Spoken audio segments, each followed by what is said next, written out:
sent you that on your phone, you'll have to probably all the people you know on the team just tag them. What? On your phone, I sent you the links Of what? for where people can watch it. Just share it on their Facebook and just tag like. Was it live? Yeah.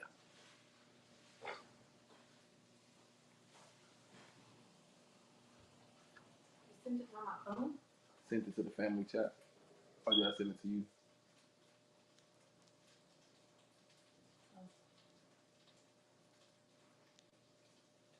It's YouTube. TruXposur? Oh, the Spotlight. Spotlight, the YouTube channel. How do I share it? Just copy it and then go to your Facebook page and then post it. Copy it from my message? Mm-hmm.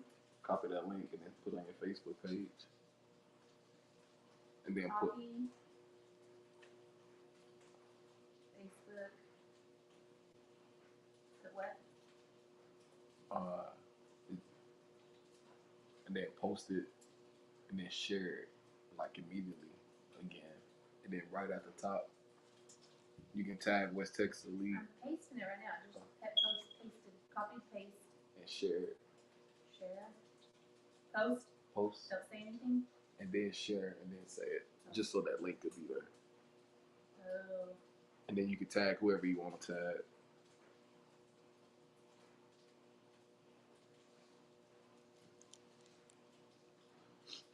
What do I say? Check. Just say Andre Coach will be on live stream, Spotlight39, talking about the TruXposur last event.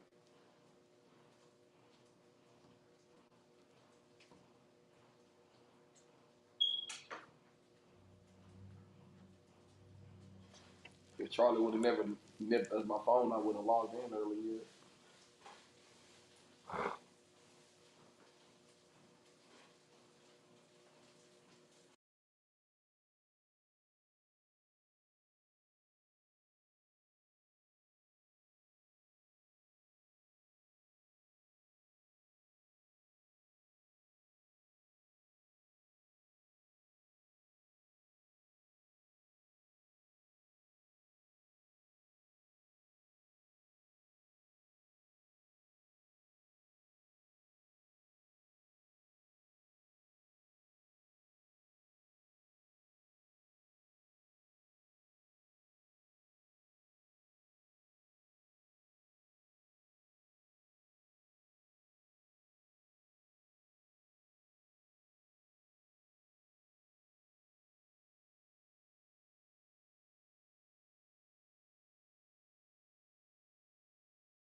What's going on? What's going on? What's going on? Check it out. I'm Rob Odie. I'm in the Bear Cave. aka Studio 39. You know what it is. It's Wednesday. It's True Exposure Live right here on Spotlight 39. So make sure you do what you do. Hit the subscribe button on YouTube. Give this video a thumbs up. Let's help get these kids the exposure they truly deserve. Follow us on Facebook, TikTok, Instagram, Twitter, all those fun things, man. But nonetheless, we got a fantastic show. We got a couple special guests. We're going to recap Texas. So without further ado, let me bring on my co-host, my guy Brandon. How you feeling? I'm just feeling well. Glad to be back. Texas was an exciting weekend, and happy to talk about it with you today. That's awesome, man. Let me mute my phone before it drives me crazy. But nonetheless, man, Texas. So I was into ATL live and in person. Texas, unfortunately, I had to sit out. So I'm curious, man. I saw the footage, but I want to hear the real because that's what we do, right? So I want to hear Brandon's point of view. What are some things that maybe surprised you? Maybe some kids that stood out that you may have not have known who they were coming into this weekend. Let's just kind of talk about it and then maybe highlight some of the kids that really stood out to you. Well, first and foremost, I think most people would say it was just a well-ran event.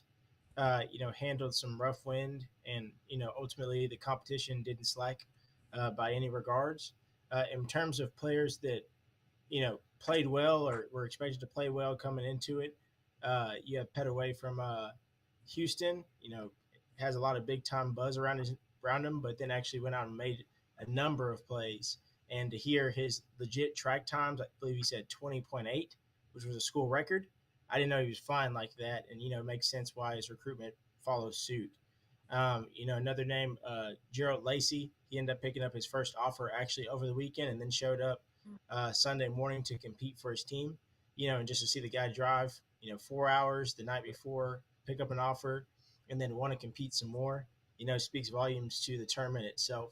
And then you had Jeron Wallace, another player who is in between, has a name, but then also, could also use a little bit more pub.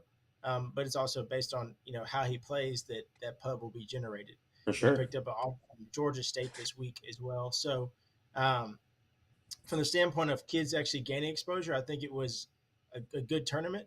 Some teams that, had opportunity to, um, get some extra work in with a lot of influx around the state. But overall, I feel like it was a really good weekend. That's awesome, man. So let's kind of talk about it, right? Because you like to talk about the kids that can wear pads, right? That we can get some actual football Friday Night Lights type experience. So let's talk about the 18U, right? So what are some things that stood out throughout the weekend? We don't necessarily have to talk about game by game or take us to the championship, but just some things that really stood out. What are some teams that maybe surprised some folks that maybe weren't expected to take a W that did that thing. Well, I'd say Lionhearted came in with an attitude this weekend. Uh, across the board, they had some guys again who competed early Saturday morning and then made their way out to the field to play. You have a Jacob Trimble who displays quickness, but also has legit track times. And also, he had one of the highlights of the weekend as far as a catch where he made multiple people miss. And he shows, soft and reliable hands, which, at his school right now, he has two guys who have picked up several D1 offers, and he's really just looking for his turn. Cam told me, I think it's just a I said, matter how of, do you get so many when, views not on your if. reels when you post? Another player It's that all about the actually is hashtags very and much so a algorithm, he surprise said. is Josiah Charles out of Arlington Martin. Uh, just to see him out there, see him compete. Right now, he has one Division I offer from New Mexico State, but long It's all term, about that. I see him as a safety and a kid who, if things play out as they should, will jump up on a lot of radars here soon. Um, but I mean, it was an extensive list. I think Oklahoma 7v7 brought out a good group.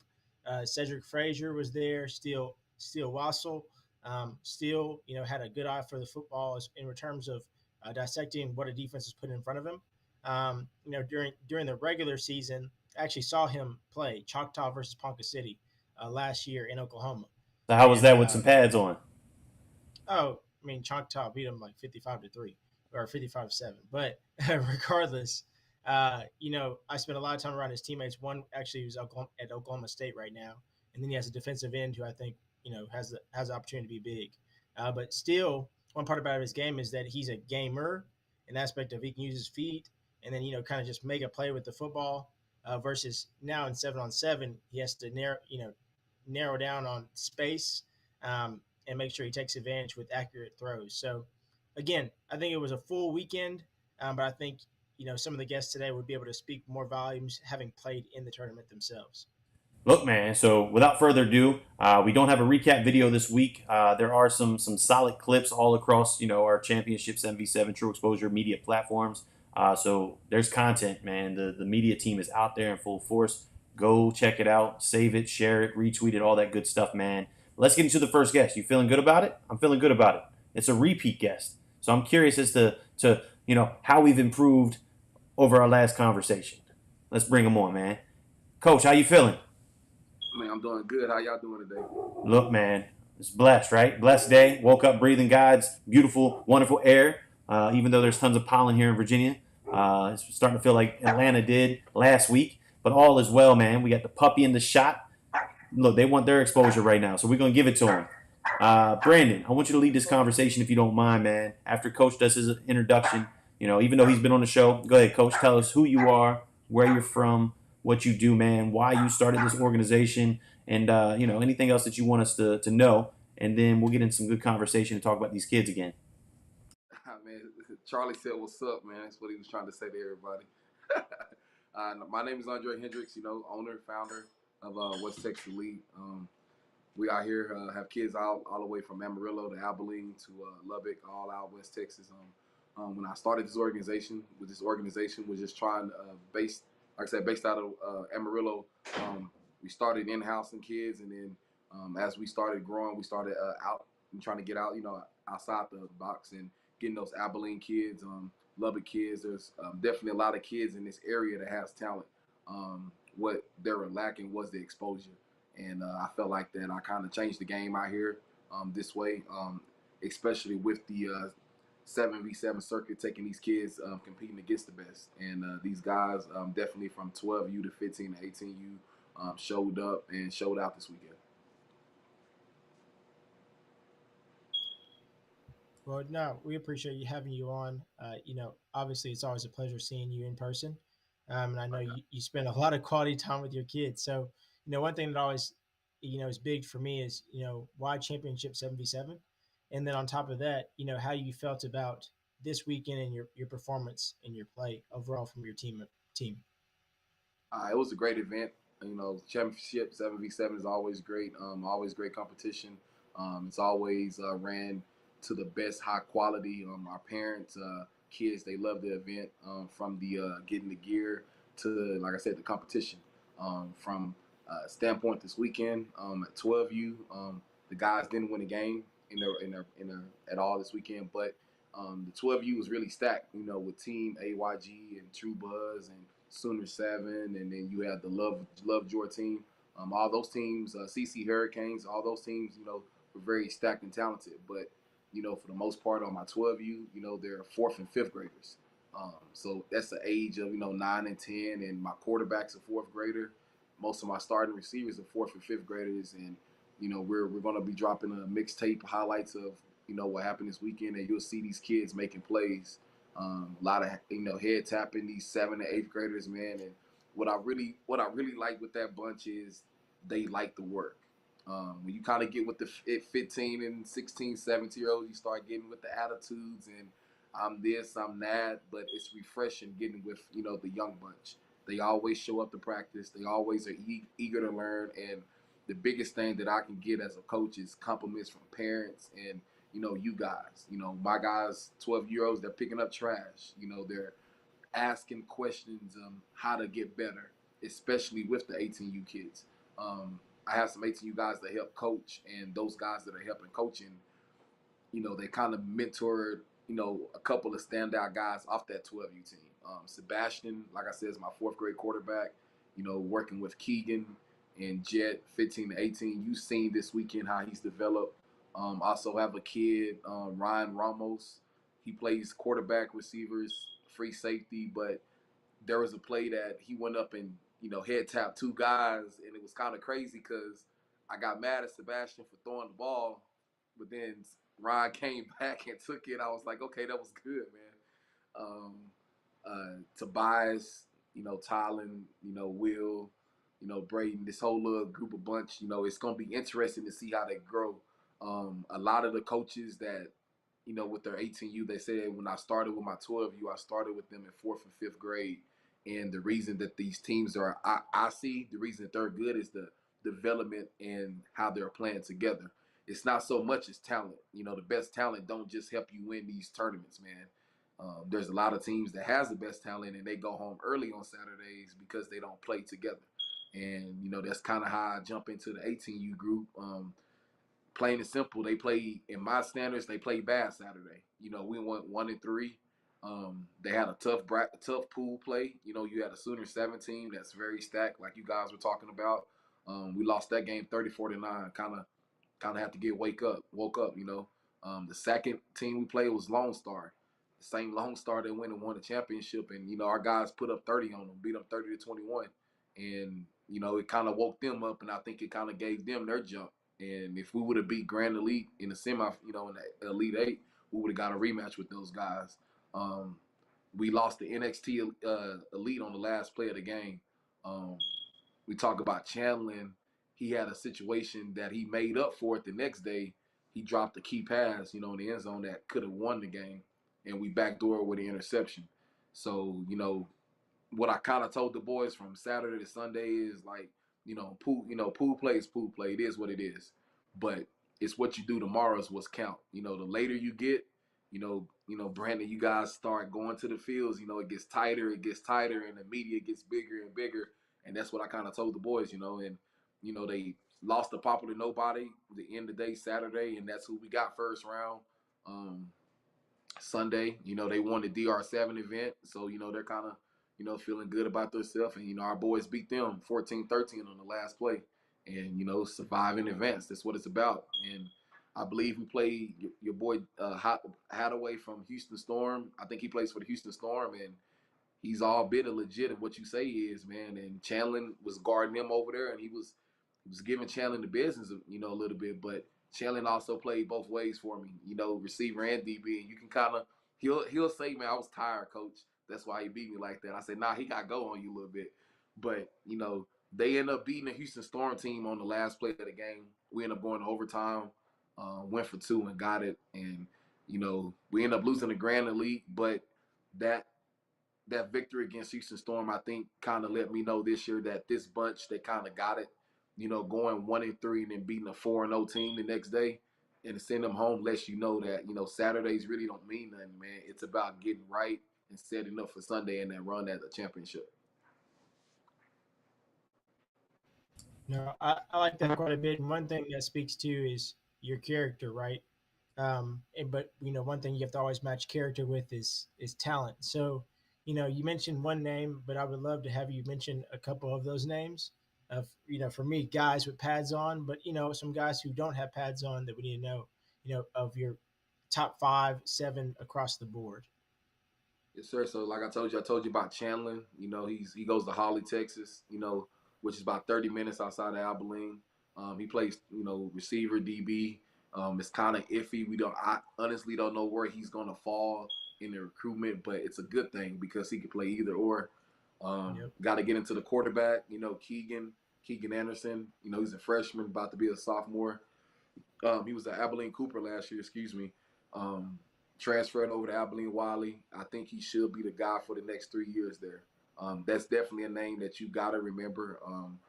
The kid has developed, and now he's taking a more mature leadership role. It's not so much as, hey, I want to have fun. I want to have fun with it, but now it's, I want to go win it. And that's what I saw this weekend, and that's what I loved about his growth. Timothy Outlaw, Abilene High plays wide receiver. Yeah. That's my guy. That's Brandon guy too.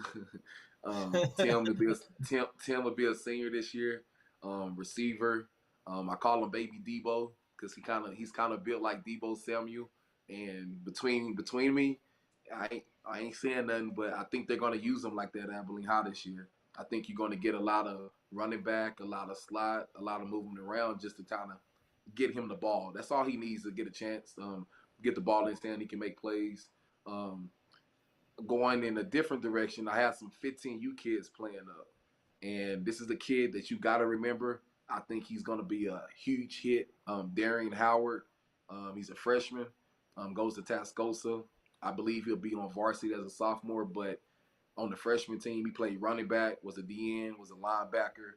And for me in the circuit, he's been playing linebacker. He's physical.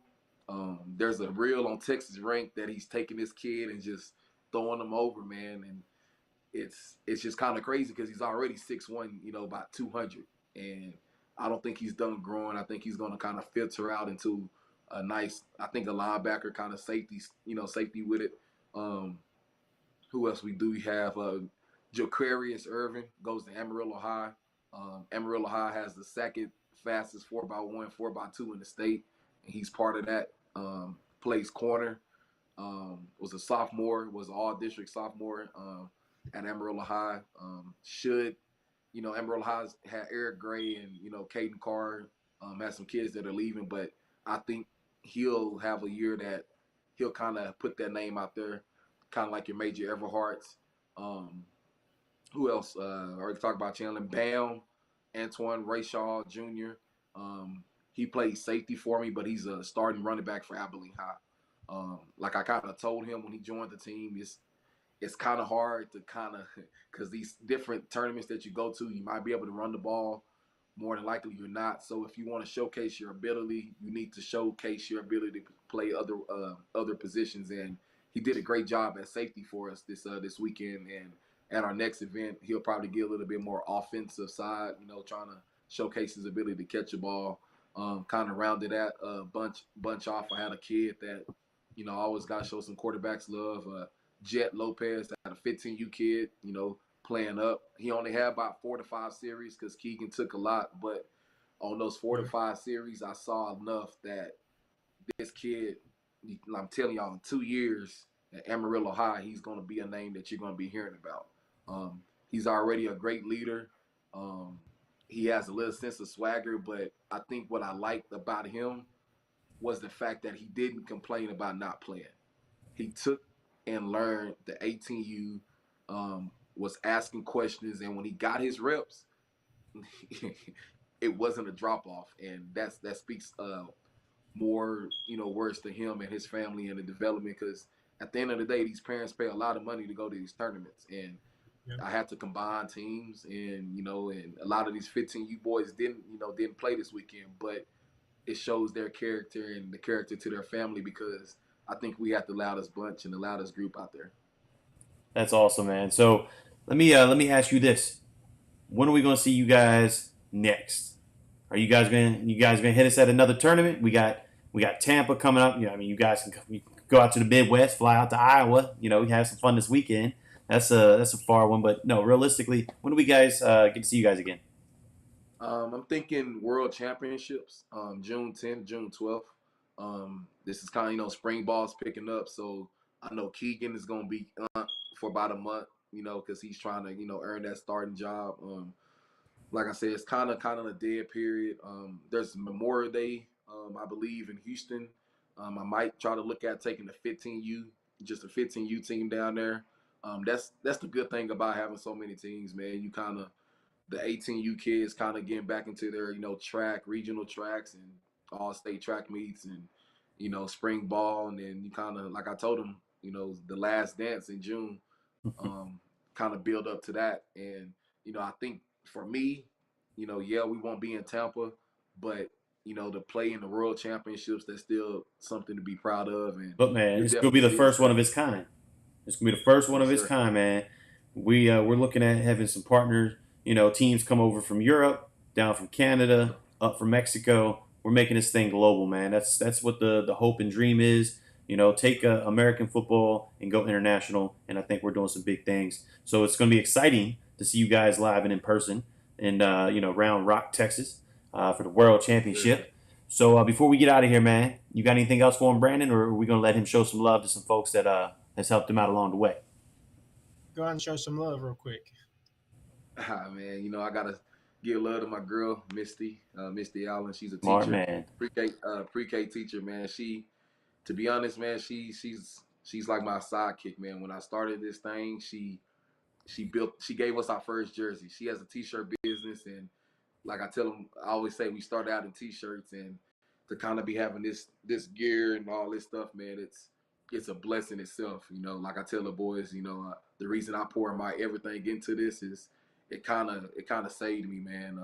I have two boys from my first marriage, and I don't really get to see them a lot, so to be around my other 65 plus sons, man, it kind of gives it that. And she always encourages my daughter Sienna.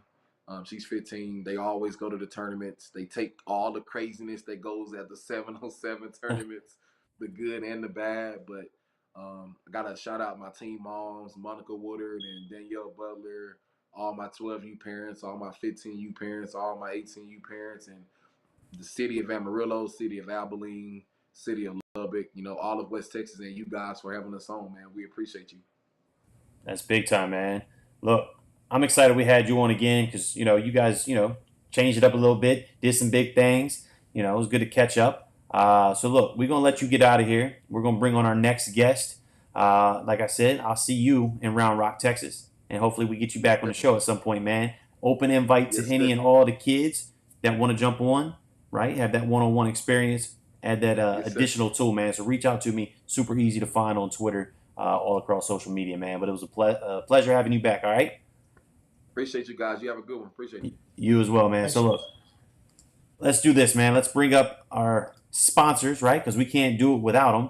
So let me take off some things off the screen because we got a lot happening. So first and foremost, this whole thing is powered by Zenith, providing us that sweet Zenith loop. Then we got powered by Yoke, that crazy powder substance in a little pouch.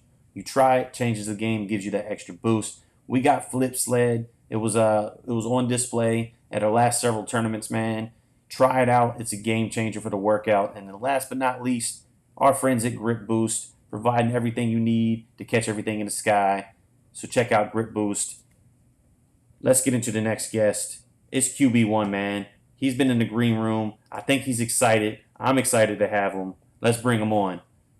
What's going on? How you feeling, Bryce? Can you hear us? Can you see us? Yes, sir, I can. What's up? What's up? There he is, man. Look, eagerly waiting to jump on and get his shine on, man. So let's do this. I'm going to let you formally introduce yourself to everybody. Tell us who you are, where you're from, position, team you play for on 7-on-7, and realistically, anything else that you want us to know about yourself. This is your intro, not ours, all right? So you do that, and then my guy Brandon's going to kind of pluck the brain a little bit, football talk, all right? Cool. What's up, y'all? I'm Bryce Fusick, class 23 quarterback. I played for Team Texas Elite right now for 7-on-7. I go to Strake Jesuit High School. So started my junior year, had minimal sophomore film. So really just been getting after it right now in the off season. Been focusing a lot on putting on weight, grinding, really trying to get stronger in the weight room because that's a really big part of my game right now. And some that I would want y'all to know about me is more like as a quarterback, I'm like a passer and then a runner. But I'm classified as a pro style, but I'm more of a dual threat. So I'm kind of like a in between, like to do it all, like to have fun with the game. Okay. All right. So let me ask you one question. Why do you play 7-on-7, man? Why 7-on-7 for you? Does it change the game? Does it help you out, or are you just out there to have a good time? To be honest, it's like I think it does help a little bit with like reading coverages and really understand a defense. But like 7-on-7 for me is like a fun. It's just like a more like fun aspect of the game and like getting out, trying to like put myself out there and try to put like just have fun with my friends. And like it's more of like on my Team Texas Elite team we have a lot of straight Jesuit receivers, so we like to take that time to really like get hooked up, like get our timing down. It's more or less a time for us to build as a team and get exposure rather than like building on to like pad football, because it's a whole different game when you put the pads on. I love it. I love it, man. My man is speaking the truth right now, and he wants exposure. He's on TruXposur Live right now. So, Brandon, man, let's have that conversation. I want you to get the real from my guy right now. I love listening to it. Well, yeah, I mean, I guess speaking of exposure, let's start with something simple. what's the hardest part of your and ultimately the recruiting process, in your opinion? Right now, as a quarterback, I feel like the hardest part is just getting yourself out there to coaches, because with how like not quarterback is not a simple position, so there's so much that goes into recruiting a quarterback, and I understand that. So like when it comes to getting recruited as a coach, I'm really trying to put myself out there as a good person and a good quarterback, because I know that's like really important. So like when I'm trying to get recruited, I feel like it's not the easiest thing in the world, especially not starting my sophomore year. But really now I'm just trying to focus on getting recruited by a school that I know I can go to and play and have a good education, more or less. Do you feel pressure being a part of the recruiting process? Me and you had a lot of conversations offline about this, and at the end of the day, it's hard to say, this isn't competitive through in and throughout. But what are some things that you feel you bring to the table as a player? And I know you alluded to being able to run and throw, but elaborate on that a little bit more, and maybe speak to who you play from a competition standpoint, just so some people have a better idea of who your school is, who you compete against, and what type of numbers you put up last year. No, yeah, there's definitely a little bit of pressure that goes into it, but nothing I can't handle. So I go to Straight Jesuit. I don't know if any people know. It's a private school in Houston, but is one of the only two private schools in Texas that plays public school competition. So we're a 6A football school. We're playing the biggest, baddest dudes you can think of. It's Texas football. You're hooked up. I mean, it's fun, no doubt, but I mean, it's the highest the competition level you're gonna get. So when I feel like me being in 6A football brings a lot to the table when I'm gonna go to college, because I've already experienced some of that D1 level, some of that D1 speed, as like these dudes are 6'2", 230, like running at you with 4.4 speed, and you're like, damn. So I mean, I feel like I bring a lot more to the table than just your average like quarterback, because I'm not only just a player, I'm a student of the game. Like I really care about what I'm doing. Like this is not just a game for me. This I want to make this like a lifestyle rather than just like something I do. Because at the end of the day, I want to go to college. I want to be a football player and have a good education. Like that's the most important thing to me, education and football. And as a quarterback, I feel like I bring to the table a lot more than just an arm. I feel like I am a good leader. I've been told by a few people that I am a leader on the field. So like I like to take that role like very importantly, whether it's running around in practice, getting dudes hyped up, like that's just something I really like to focus on my game. Because when it comes to being a quarterback, it's not just throwing a football and running around being athletic. It's throwing a football, being athletic, and like having control over your team. Like you got to be that dude, and that's what I want to do ultimately. That's big time. Hey, Brandon, man, let me just chime in real quick, and I'm going to put you on a spot. So if you don't have the answer, it's all good. I'm just curious if you know of any guys that play against him, that he's got to compete against. Man, I'm curious. As you spoke on 6A Texas football, but I want to paint the picture for everybody. So who are some dudes that he's got to compete against in 6A football in Texas? Are you asking me or are you asking him? Well, it's kind of open, either or. I figured you probably know maybe a little more in detail some of the names, but and by all means, The high Bryce school. can throw it out Well, there yeah, too. I mean, Bryce, just speak to some of the high schools that you play in Texas, like Westfield, et cetera, et cetera, et cetera, Oh just so yeah. people have So this perspective. season we kicked off our season with Westfield, which I think they went 3-4 rounds deep. Like that's a baller team. I mean, we next second game of the season we played CE King, hung in with them, lost by the at the very end by like 7 points. Like that's a team full of D1 dudes. Kicked it off after that with Decaney, who's a solid team, Yep. but we ended up blowing them out like 50-20. But it was a good game. I mean, those were some dudes. They just I think they had some injuries and it was a hard game for them. But I mean, it was fun. And then going into our But right district, we had before to you play. continue, because the only other school in Texas that can play, there's a private school that can play 6A football is the other Jesuit who plays like the Irving Dallas schools, Jesuit, correct? yeah. Yep. Hmm. Yeah. Yeah. So then we go into our district and we have really the three main schools that we got to play. That's like some baller dudes is Pearland, Dawson, and Shadow Creek. And I don't know if you know Shadow Creek, but Shadow Creek had a whole secondary full of D1 dudes. So I mean, you're not just you're not just playing against anybody like ordinary. It's you really got to be locked in if you want to play at this level. So when he says he's ready for college football, he's already got kind of that experience in a sense.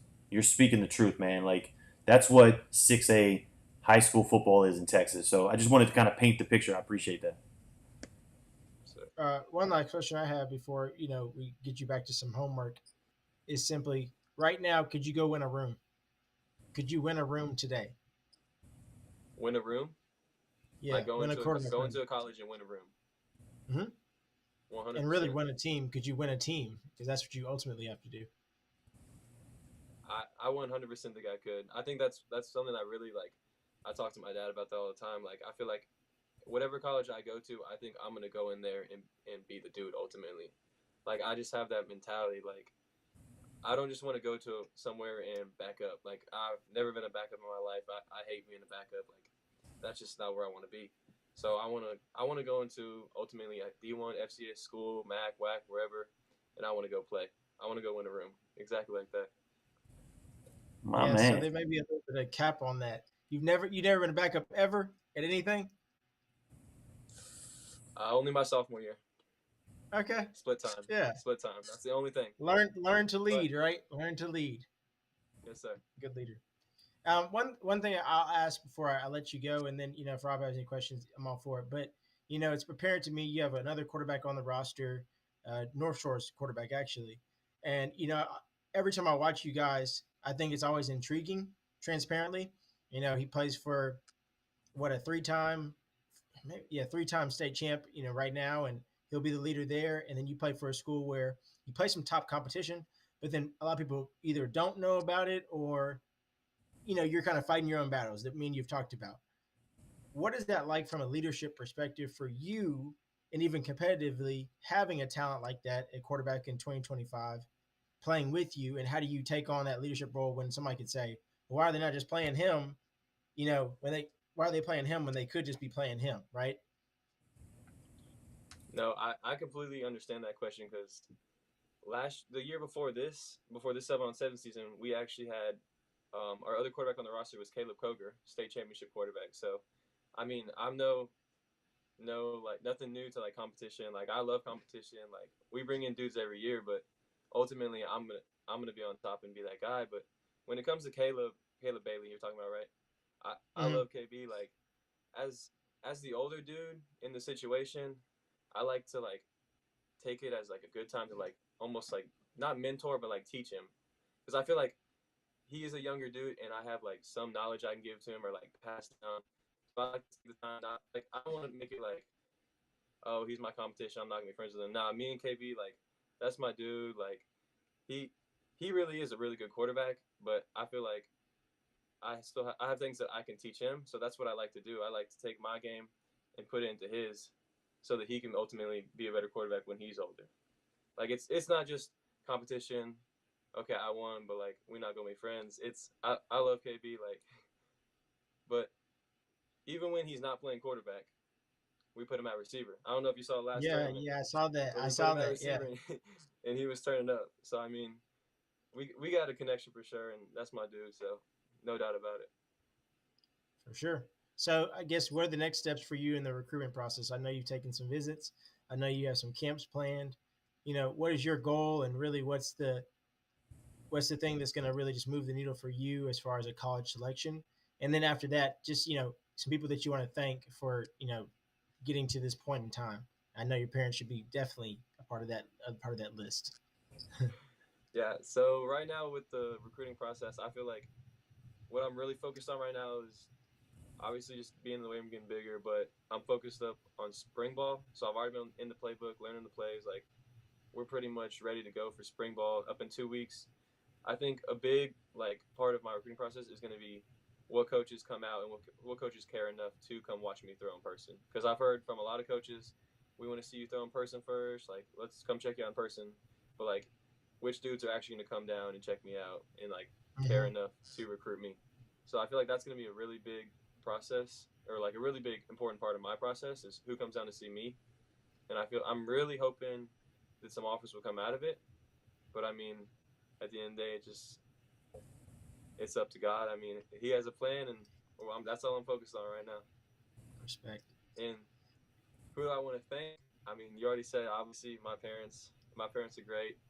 They drive me around everywhere, even when they don't want to. They're always out there. And then my most of all, just like my whole family, my grandparents, and lastly, like my team and coaches. Like, if they weren't here to support me, then I don't know who would be. No, that's real. And by the way, tell Chico I said congratulations again. That's going to help you more than you think. That's a big offer for Yeah. him. Yeah. Hold on, enlighten me while we're on air. Who's Chico and what he just get? Chico. Go ahead, Bryce. Chico is my tight end. That's my dude. Like, that's my day one. He just picked up an offer from Northwestern, so he's that dude. Like, Yeah, I would agree. That's a big time offer, and then a big time opportunity for you as well. I think that's going to be very impactful. So good deal, man. We're not going to take up any more of your time. I definitely appreciate you jumping on. It was a lot of fun. Hope you had a lot of fun. We talked some 7-on-7, but more importantly, man, you displayed one heck of a leadership ability just in this 5-10 minute conversation that we just had. You spoke about being a leader, but then when you got to the competition with your quarterback, right? You spoke to not just being a leader, but you exemplified the fact that you are a leader. The fact that you don't care about necessarily winning a competition. You want to instill him to be a better quarterback ultimately, and that's what it's about. So I appreciate that. So look, I'm going to let you get out of here, get back to your night. I'm going to jump back on with Brandon for a minute. We're going to chop it up before we close this thing out, all right? I look forward to hopefully getting to see you play in person someday. Yes, sir. Thank you. Yes, sir. See you, Brandon. See you. Good deal, man. So great young man. I think he represents himself incredibly well. I think he's got an incredibly bright future, if I must say so myself. And the fact that he cares about the folks that are coming to see him in person. When he spoke about his recruiting, I think that's big time. Rather than just worrying about how many offers I can stack up from whatever schools. It's who's really looking at me and who cares about me. So that was a great conversation, man. Great recap from Texas. So let me make sure I do what I do here. We got to bring up our next tournament, right? So we're going to yet another new area, Des Moines, Iowa, right? Midwest Regional. You gonna be there in person? Yeah, that's the plan. Good deal, man. So we'll have a nice recap. We should have some solid recap video, but nonetheless, make sure if you're going to be at this tournament, show up, show out, play to the cameraman, because the competition is going to be fierce and the media is going to be on full force. So make sure you do what you do. So after that, then we've got beautiful Tampa. It's the national championship, the battle royale, to close out the month. And then after that, we got some things happening, and then all of a sudden, it is the World Championship in Round Rock, Texas. The competition will be next level. So we got some super exciting things still on deck as we wrap up this super fun circuit, man. Let me bring up some shots. What can you tell us about this shot right here? Head top, period. Big time, right? And then we got to pull up another one, man. So shout out to AR Shots, Mr. Alonzo, phenomenal photographer. This is what you get when you come to a Championship 77 event. And then last but not least, let me pull up our fantastic sponsors. We're going to start with our friends at Grip Boost. They do what they do, man. They got them hands covered to catch everything in the sky. Then we got our good friends at Yoked, powered by Yoked. It's that crazy substance, that little powder in a pouch. You try it, changes the game. And then last but not least, it's the sponsor that powers everything. Our good friends at Zenith, providing that sweet Zenith Loop headgear. So shout out to Zenith for everything they do. Shout out to all of our sponsors. Shout out to all of our supporters. That being said, Brandon, we ready to wrap this thing up, close it out? Go on and do it. Yeah. Let's do it, man. So look, as I always do, I close it out with 39 Hearts, nonprofit foundation. Let's raise awareness for heart disease within student athletes. As I like to say, man, every strong athlete needs a strong heart. Check it out, Spotlight39.com. Click on 39 Hearts. It's got all the info. More importantly, it's got the why. It's deep. It's near and dear to the heart. So check it out. I'm going to close this thing out. Let's do it.